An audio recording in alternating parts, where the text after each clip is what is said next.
Spaustuvai yra vienas iš svarbiausių elementų beveik kiekvienoje dirbtuvėje, nesvarbu, ar dirbate su mediena, metalu, ar kažką meistraujate ir taisote. Naudodami spaustuvus galite spausti, tvirtinti. Ir dažnai jie atstoja trečiąją ranką.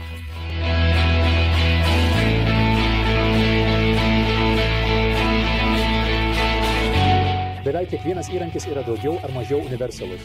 Įrodymas yra Anthony antroji jėgos taisyklė, kuri sako, kad tam tikrų momentų kiekvienas įrankis tampa plaktuku. Tačiau kartais net ir pats universaliausias įrankis negali būti naudojamas arba tai yra bent jau sudėtinga.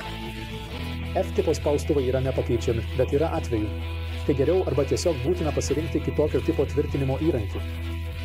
Ir jų tikrai yra daug. Kai pažvelgsite į žymių gamintojų ir pardavėjų katalogus, jums apsisuks galva. Paraleliniai spaustuvai, vienarankiai spaustuvai, C-tipo spaustuvai, juostiniai spaustuvai, rėmelių spaustuvai, ekscentriniai spaustuvai, plokščių spaustuvai, tvirtinimo įrankiai. Ir didžiausia kategorija yra specialūs spaustuvai, į kurią patenka viskas kita. Todėl šį kartą pasirinkau tik du tipus, kurie yra tinkamas universalios F-tipo spaustuvų papildymas. Tai yra vamzdiniai spaustuvai ir presavimo spaustuvai vadinami pokiai.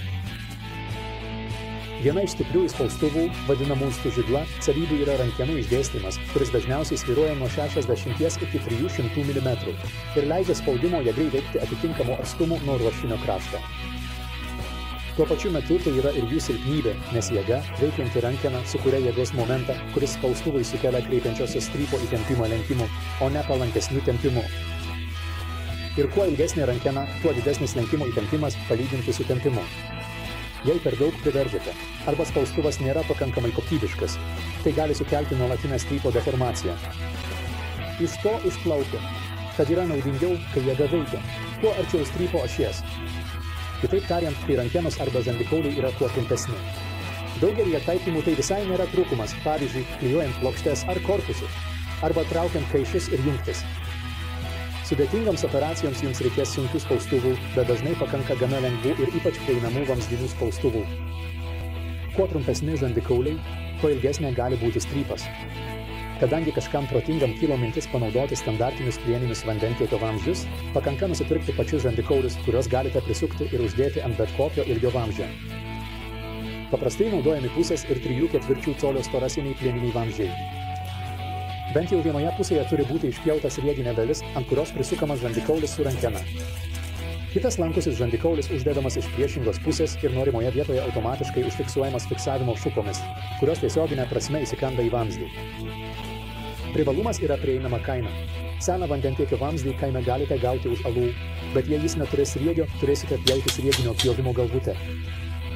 Todėl kai kam gali būti naudingiau nusipirkti vamzdį su jau paruoštu sriegiu, technikos parduotuvėje. Metrą cinkuoto pusės kolio ir 3/4 colio plieno galima rasti maždaug už 100. Žandikaulius dviems spaustuvams galite įsigyti Unimat už mažiau nei 600, taigi metro ilgio spaustuvas jums kainuos ne daugiau kaip 400. Be to, žandikaulius galite bet kada perkelti ant ilgesnio vamzdžio. Jei metro nepakanka, galite turėti 2 metrų spaustuvą ir tai tik už vamzdžio kainą. Kitas prailginimo būdas yra vamzdžių sujungimas su jungtuvu. Pusės kolio mova kainuoja keletą kronų. Vamzdžius dažniausiai perkate su sriegiu abiejose galuose. Iš pradžių norėjau vieną iš jų nupjauti, bet tada supratau, kad jį galima panaudoti būtent sujungimui. Kai kuriuose programuose sujungimas gali trukdyti arba pažeisti paviršių, tačiau šią problemą galima išspręsti. Taip pat vamzdiniai spaustuvai šiek tiek lenkiasi, bet tik esant tikrai dideliai spaudimo jėgai. Prieš lenkimą taip pat veikia tai, kad vamzdis per visą ilgį dažniausiai remiasi į ruošinį, o pavyzdžiui, sujungiant lentas lenkimą galite kompensuoti, taip pat įdėdami kitą spaustuvą iš kitos pusės. Ir dar vienas pastebėjimas. Žandikauliai sumažina vamzdžio ilgį apie 10 cm, todėl su metro ilgio vamzdiniu spaustuvu suspausite tik apie 90 cm. Iš visiškai priešingos pusės yra spaudimo spaustuvai, vadinami pokiai. Jos priešingai yra skirtos spaudimui plokštumoje, kur nepasiekia sutvirtinimai net su ilgiausiomis rankomis. Panašiai kaip žandikauliai vamzdiniams spaustuvams, pokiai taip pat yra tik pusgaminiai, kurių vienų naudoti negalima. Jie yra skirti rėmams, kuriuos turite pasigaminti patys. Priklausomai nuo reikiamos jėgos galite pasirinkti medinį arba plieninį rėmą. Suprantama, medinius rėmus pagaminti yra paprasčiau, nes didelės skylės pokiai į medį gręžti. Vis dėlto bus šiek tiek lengviau nei į plieną. Medis nors ir neleidžia sukurti tokio spaudimo užveržiant, tačiau daugumai stadijų darbų, kaip pavyzdžiui lentų klijavimui iš kelių sluoksnių, tai yra pakankama. Rėmo ilgį pasirinkite pagal ruošinio matmenis. Aukštis gali būti pritaikytas dėl daugybės skyrių stovuose.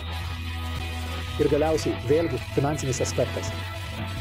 Vieną spaustuvą galite įsigyti už mažiau nei 200 ir už savo sąžiningai uždirbtus pinigus.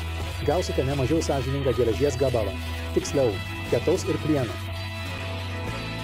Kai atrasite vamzdinių spaustuvų ir jų priedų žavesį, pastebėsite, kad jūsų galimybės ir gebėjimai žymiai išsiplėtė.